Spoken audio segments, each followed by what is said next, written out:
Hello, this is Sierra and welcome to another video. Today we are doing another chapter of the fourth book of the Clockwork Chronicles, The Final Obstacle. We are reading chapter 21. And yeah, let's get started. If you haven't read the other chapters, be sure you do so, because spoilers. And yeah, I would say we're about 13 more chapters away. Technically 14, because we still have that epilogue. But yeah. That doesn't mean we're 14 videos away. It might not be 14 videos away, so. Yeah, that's good. It's kind of crazy that I got this far.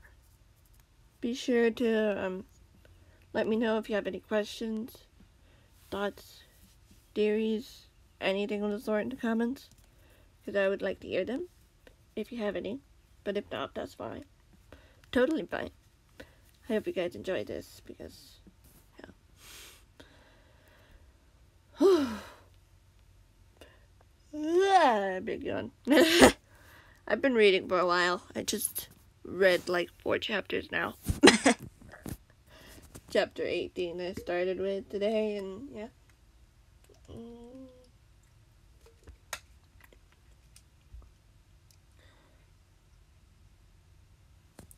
Chapter 21.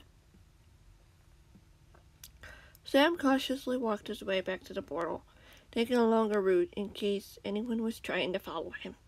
Not that anyone would, since he appeared to be the only one walking down the path. William had seen him off, deciding it would be best to stay.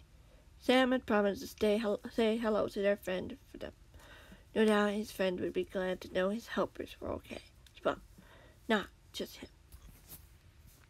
Sam followed the path, paying attention to where he was going, until he arrived at where he needed to be. The cluster of trees ahead were all very familiar to him as he stepped inside, finding the deactivated portal where it should be. He walked over to the controls of the device as he fiddled with it for a few moments, until it came to life. The light of the particles illuminating the dim area. The boy made sure the coordinates were correct before he decided to go through. Before he did so, he hesitated, looking over his shoulder one last time to make sure he was alone before leaping through the portal. Stumbling onto the other side was an issue. The boy looked around him at the thick gathering of trees that created the dense forest. He knew where he was without a shadow of a doubt. He was in the right place, close to his friends, mostly excited, eager to see him again. The boy's anticipation was interrupted by a pair of footsteps coming towards him. The boy turned to see a young boy that was only a few inches shorter than him. He had ginger curls and the brightest blue eyes the boy had ever seen. The younger boy smiled and waved a greeting to him. "Glad to see you made it," the boy said matter-of-factly. "What else were you expecting, Liam?" Sam asked. "I came to see my friends." "Yeah," Liam nodded. "Just hope you don't lose them again." Chuckled nervously. "I can only say I'll do my best not to." "Okay," the younger boy said with his nod. His smile flashed again as he added, "Follow me then." "Lead the way," Sam said simply. I'm sure what else to say as Liam led him through the forest, around winding bends and twists, turns. Sam was already confused as to where they were going. All he could be sure of was that it wasn't at the school.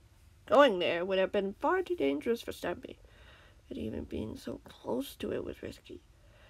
But he hoped Liam's friends had that under control, whoever they might be.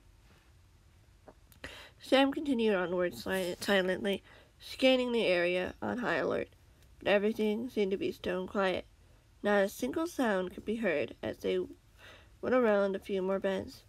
"We should be getting close now," Liam said cheerfully, which seemed to rub off on the older boy slightly. "How close? A few minutes?" Sam asked curiously. "Yeah, just about," Liam replied with a shrug. "It shouldn't be long now." "That's good," Sam replied with a nod. A long moment or two passed, as he tried to think of something else he might be able to say. "So, is there anything you can tell me about your friends?" Liam hesitated for a moment as they continued on. Sam unable to help but remember the old times when they used to walk around to and from school, taking time to spend time with each other. A time when they hadn't even known about the YouTubers, when Sam hadn't even known that Stampy even existed. And now, looking at how far they'd come, made the older boy feel happy. They were on their two very different but important paths, and he wouldn't change it for a single thing. I think it's better if you see it for yourself. See it for yourself, Liam mused with a chuckle. They're keeping an eye on the safe house to ensure no one can sneak in or out. Stumpy is quite sure safe there. I can believe that, Sam replied. If you trust them, then so can I. Liam nodded. Good, because those two are tough. Cool, Sam replied, as he walked into a clearing, and the boy could see a two-story safe house that towered above them. The design was simple and yet detailed, and an air of familiarity and charm to it. The older boy liked it very much. The boy followed his younger brother to the front door, looking around precariously, noting just how much empty space was in between the woods and the actual house. No one would be able to sneak in by just walking up to the front door, or climbing into a window without being spotted. That was good. But as they arrived at the door suddenly swung open, and the boy looked up to see a young woman in her mid-20s, looking through the doorway cheerfully. She wore a simple outfit, her long, dark brown hair complementing her slightly light skin tone. She smiled at the both of them, her brown eyes sparkling with greeting. Looks like the two of you have finally come to say hello, she chirped excitedly. Why don't you two come inside? Thanks, Yummy, Liam said boldly, as the young woman stepped aside and let the two boys walk into the main room. Sam could hear a couple of noises coming from the kitchen, and he glanced over briefly with a hint of curiosity. Oh, don't worry, Lauren's just getting a few things ready for dinner tonight, Yummy said casually, as if it was a normal occurrence. I'm sure you want to see your friends, Sam? Yeah, Sam nodded. You don't mind? No, of course we don't, Yummy said happily. We'll come get you if we need anything. Fine by me, Sam said as he headed for the stairs, noticing that Liam hadn't followed him. He hesitated and looked back at his brother. Are you coming? No, I'm a little busy these days, Liam chuckled. I can't stay long here or some people might get suspicious and think I'm up to something. I don't want to risk them figuring out who's staying here. Oh, that makes sense, Sam nodded with agreement, slightly disappointed but not willing to push it. His brother was trying to protect them, even though it meant pushing them away a little. He really did want to spend a little time with him, but even with the moments he did get, he knew it would be enough. Someday, they would have the time to spend a day together without worrying about what would happen to their charges.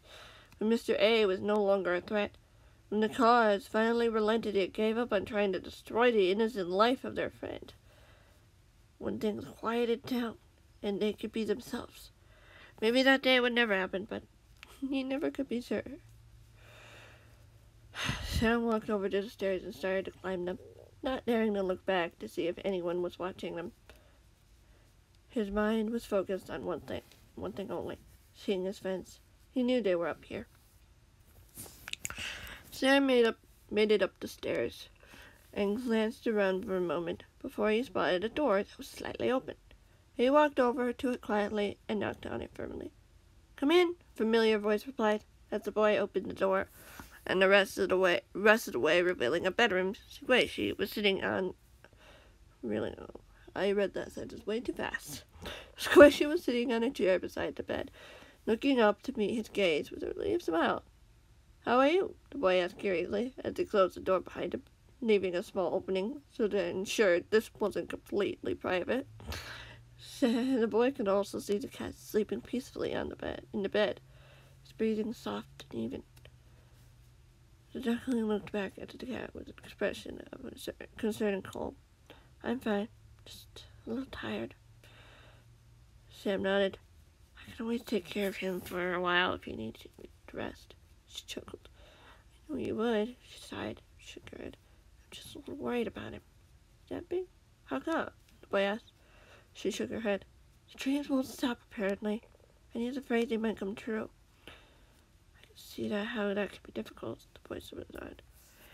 He's been through so much. I just hate how he's still suffering, struggling, even when Mr. A is nowhere close to him. It just makes me feel so helpless. We'll stop them. They won't win, the boy replied. That's what I've been telling him, she sighed. She looked at the boy sadly as she continued. He needs us more than ever, and if I can't be there for him, somehow, I need you to. We can do this, Sam assured her. I know, she nodded. I was happy to know that he won't be alone, that he's stronger than the fear that's keeping him down. I don't know what else to do. Be an example, the boy shrugged. Show him what it's like. And it'll give him what he needs to break free. You think so? She asked with certainty. He trusts you, the boy said. If you show him that, it's okay. He'll do the same. He'll get through it. Just never-ending cycle until it's overcome. I see that now, she agreed. You were there from the beginning of all of this. You're such a good example to him, even at a young age. Hey, it doesn't matter how old I am, so long as I'm capable and willing to do the right thing. No matter what, the boy said. Why? See that? She smiled. I know I can trust you. I trust you too, the boy nodded. I won't let anything happen to either of you, to the best of my ability. It's my job, after all. Squish nodded. Friday, you don't you tell? She smiled. They won't win, count on it. I am, because if we can stop them, she looked over at her friend. God appeared to be completely oblivious to the conversation at hand. Then they won't be so powerful, the powerful ones we thought they were. That's scary. They deserve the worst in a lifelong sentence in prison, in my opinion, after what they've done. Not just Stampy, the boy said bitterly. Mr. A and RJ have caused far more harm than good. I hope we can stop them, she said. Me too. But in the meantime, we need to stay strong and show them that there's still something worth fighting for, the boy said confidently. All of this is worth it, she said. For me, Stampy is worth it. Same here, the boy nodded, quietly looking at her for a moment before adding, maybe you should get some rest. You look tired. But I promised Stampy I'd be here when you woke up, she insisted. Pull out of bed. It's not that difficult, the boy said, gesturing to her chest. I'll keep an eye on things in the meantime. She smiled and nodded. She walked over to the chest and pulled out a bed, setting it up as she smoothed the sheets. Oh, thank you, Sam, for everything. That's what protectors are here for. The boy said with a wink. She giggled and nodded, agreeing with him as she crawled into bed and tucked herself in. The boy wished a good rest as he watched her fall fast asleep. It was a calm space. Now, as he pulled out a chair, sat down, quietly watching his friends sleep, knowing everything would be just fine. This moment was theirs, and it would be one to remember. How much time do we have? Yeah, we should probably stop it here. And yeah, I should probably wrap things up pretty soon. Anyway, thank you guys so much for watching. I hope you enjoyed. And yeah, this video definitely an interesting one. Got a long way to go, but we'll get there. And even then, it's not even quite the end. So yeah, because as you know, I have a secret story after the books, but I won't get to it until after the short stories are read. Yeah. It's basically, I won't say it anymore, because, you know, I don't want to spoil it for you. Yeah. I hope you guys enjoy this. Another big yawn. I'll see you guys next time, whenever that might be. Okay. Goodbye.